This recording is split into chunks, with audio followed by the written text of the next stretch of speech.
बहिणीने भावाला पोलीस ठाण्यासमोरच दिला चोप, कारण ऐकून थक्क व्हाल. ही धक्कादायक घटना छत्रपती संभाजीनगर जिल्ह्यातील MIDC वाळूंज पोलीस ठाण्यासमोर घडली. शहरातील बजाज नगर परिसराशी संबंधित असलेल्या या कुटुंबात काही काळापासून कौटुंबिक कारणांमुळे वाद असल्याचं सांगितलं जात आहे. याच पार्श्वभूमीवर 16 वर्षीय अल्पवयीन मुलगी काही महिन्यांपूर्वी आपल्या कुटुंबियांपासून दूर कन्नड तालुक्यातील वेलवडी येथे आपल्या मामाकडे राहण्यासाठी गेली होती. तिथे राहून ती आपलं शिक्षण सुरू ठेवत होती. सुरुवातीला ही बाब घरातील कौटुंबिक परिस्थितीपुरतीच मर्यादित होती. मात्र पुढे तिच्या शिक्षणाचा प्रश्न निर्माण झाला आणि याच प्रश्नामुळे हा वाद पोलीस ठाण्यापर्यंत पोहोचला. मुलीला आपल्या पुढील शिक्षण सुरू ठेवायचं होतं. त्यासाठी आवश्यक असलेला शाळा सोडल्याचा दाखला म्हणजे TC घेण्यासाठी ती संभाजीनगरच्या बजाजनगर परिसरात आली होती. तिच्या पुढील शिक्षणासाठी TC आवश्यक असल्याने ती हा दाखला घेण्याच्या उद्देशाने कुटुंबियांकडे आली होती. पण इथेच परिस्थिती बदलली. तिला TC देण्यास नकार देण्यात आला. त्याऐवजी तू आमच्याकडेच राहून शिक्षण घेतलं पाहिजे असा आग्रह करण्यात आला. एका बाजूला मुलीला मामाकडे राहून शिक्षण सुरू ठेवायचं होतं, तर दुसऱ्या बाजूला कुटुंबियांकडून तिने आपल्यासोबतच राहावं अशी भूमिका घेतली जात होती आणि याच मुद्द्यावरून घरातील वाद अधिक तीव्र होऊ लागला. मुलगी आपल्या मामाकडे राहून शिक्षण घेत होती. तिला तिथेच राहून पुढील शिक्षण सुरू ठेवायचं होतं. त्यामुळे TC मिळणं तिच्यासाठी महत्त्वाचं होतं.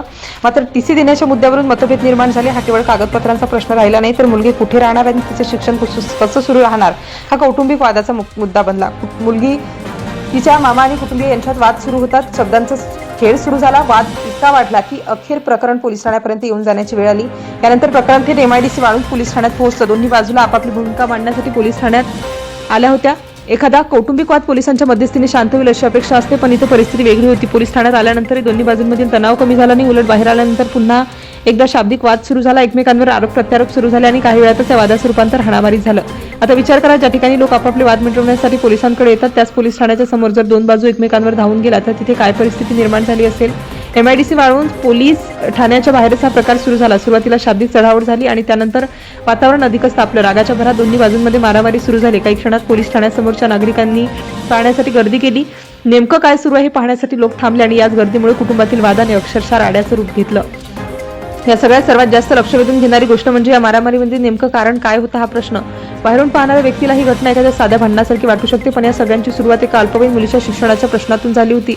ही काही महिन्यांपासून आपल्या मामाकडे राहत होती आणि तिथून शिक्षण घेत होती. आता पुढचं शिक्षण सुरू ठेवण्यासाठी तिला TC हवा होता. मात्र कुटुंबियांकडून तिला TC देण्यात नकार येत होता. त्यामुळे मुलगी आणि तिच्या कुटुंबियांमध्ये मतभेद निर्माण झाले आणि हेच मतभेद पुढे पोलीस ठाण्यासमोरच्या हाणामारीत पोहोचले. पण अजून एक प्रश्न कायम होता. पोलीस ठाण्यासमोर एवढा मोठा वाद झाला तरी पोलिसांनी काय केलं? कारण हा प्रकार पोलिसांच्या अगदी डोळ्यासमोर घडत होता. नागरिकांची गर्दी वाढत होती. कुटुंबातील सदस्य एकमेकांशी वाद घालत होते आणि परिस्थिती नियंत्रणाबाहेर जाण्याची शक्यता निर्माण झाली होती. काही वेळातच पोलीस ठाण्यातील लोकांचा हा प्रकार लक्षात आला. पोलिसांनी तात्काळ बाहेर येत परिस्थितीचा हस्तक्षेप केला. दोन्ही बाजूंना वेगळं केलं आणि सुरू असलेली हाणामारी थांबवण्याचा प्रयत्न केला. पोलिसांनी हस्तक्षेप केल्यानंतर परिस्थिती काही प्रमाणात नियंत्रणात आली. पोलीस ठाण्यासमोर सुरू असलेला गोंधळ थांबवण्यात आला. उपस्थित नागरिकांची गर्दी या प्रकाराकडे वाढत होती, पाहत होती. काही क्षणांपूर्वी जिथे जोरदार वाद आणि हाणामारी सुरू होती तिथे पोलिसांनी मध्यस्थी केल्यानंतर परिस्थिती शांत करण्याचा प्रयत्न केला. मात्र या घटनेमुळे एक प्रश्न पुन्हा समोर आला की कौटुंबिक वाद कितीही गंभीर असला तरी तो पोलीस ठाण्याच्या समोर अशा प्रकारे हाणामारीपर्यंत जाणं कितपत योग्य आहे. आता या संपूर्ण घटनेचं मूळ कारण समजून घेणं महत्त्वाचं आहे. कारण सुरुवातीला ही घटना पाहिली तर एखाद्याला वाटू शकतं की कुटुंबातील सदस्यांमध्ये अचानक काहीतरी मोठा वाद आणि त्यातून हाणामारी झाली असावी, पण प्रत्यक्षात या वादामागे एका 16 वर्षीय मुलीचं शिक्षण होतं. ती काही महिन्यांपासून कन्नड तालुक्यातील वेलवडी येथे आपल्या मामाकडे राहत होती आणि तिथून शिक्षण घेत होती. आपलं शिक्षण सुरू ठेवण्यासाठी तिला बजाजनगर परिसरातून TC घ्यायचा होता, पण TC देण्याच्या मुद्द्यावरून कुटुंबियांनी तिला आपल्याकडेच राहण्याचा आग्रह केला आणि याच मुद्द्यावरून वाद वाढत गेला. मुलीला तिच्या मामाकडे राहून शिक्षण सुरू ठेवायचं होतं, तर कुटुंबियांची भूमिका वेगळी होती.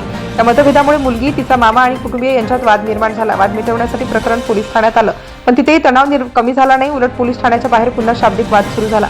त्यानंतर परिस्थिती हाताबाहेर जात हाणामारीपर्यंत पोहोचली. त्यामुळे पोलीस ठाण्यासमोर उपस्थित असलेल्या नागरिकांसाठीही हा प्रकार धक्कादायक ठरला. आता तुम्हाला सुरुवातीला पडलेला तोच प्रश्न पुन्हा आठवतोय. बहिणीने भावाला पोलीस ठाण्यासमोरच चोप का दिला? हा वाद नेमका कशामुळे झाला? याचं उत्तर कोणत्याही अनोळखी व्यक्तीशी झालेल्या भांडणात नव्हतं. यामागे बाहेरचा कोणी व्यक्ती असल्याचंही या माहिती समोर येत नाही. उलट हा सगळा प्रकार एका कुटुंबातील मतभेदातून सुरू झाला होता आणि त्या मतभेदाच्या केंद्रस्थानी होती एक अल्पवयीन मुलगी, त्या मुलीच्या शिक्षणाची बाब. म्हणजे त्या संपूर्ण प्रकरणाची सुरुवात एका साध्या वाटणाऱ्या प्रश्नाने झाली. मुलीला TC मिळणार का आणि तिचं पुढचं शिक्षण कुठे घेणार? पण या प्रश्नाचं उत्तर शोधताना कौटुंबिक वाद वाढत गेला. मुलगी मामाकडे राहून शिक्षण घेत होती. तिला पुढे तिथेच राहून शिक्षण घ्यायचं होतं. त्यासाठी ती TC घेण्यासाठी बजाजनगर परिसरात आली होती. मात्र TC देण्यास नकार आणि त्यामुळे कुटुंबातच सोबत राहावं लागेल या आग्रहामुळे परिस्थिती बिघडली आणि अखेर हे प्रकरण MIDC वाळूंज पोलीस ठाण्यापर्यंत पोहोचलं. शेवटी जे घडलं ते मात्र सगळ्यांसाठी धक्कादायक होतं. पोलीस ठाण्यासमोरच दोन्ही बाजूंमध्ये शाब्दिक वाद झाला आणि त्याचं रूपांतर हाणामारीत झालं. लोकांची गर्दी जमली. परिस्थिती अधिक चिघळत असल्याचं लक्षात आल्यानंतर पोलिसांनी बाहेर येऊन दोन्ही कुटुंबांना शांत केलं आणि वाद शांत करण्यासाठी हस्तक्षेप केला. त्यामुळे मोठा अनर्थ टळला. आणि या संपूर्ण घटनेमागचं कारण शेवटी समोर आलं. ही हाणामारी अचानक झालेल्या कुठल्या तरी अनोळखी भांडणामुळे नव्हती. एका 16 वर्षीय मुलीला मामाकडे राहून शिक्षण सुरू ठेवायचं होतं आणि त्यासाठी टीसी हवा होता, तर कुटुंबीय तिला त्यांच्यासोबतच राहायचं असा त्यांचा अट्टहास होता, आग्रह होता. असा आग्रह ते करत होते. यात शिक्षणाच्या आणि टीसीच्या वादातून हा कौटुंबिक संघर्ष पोलीस ठाण्यासमोरच्या हाणामारीपर्यंत पोहोचला.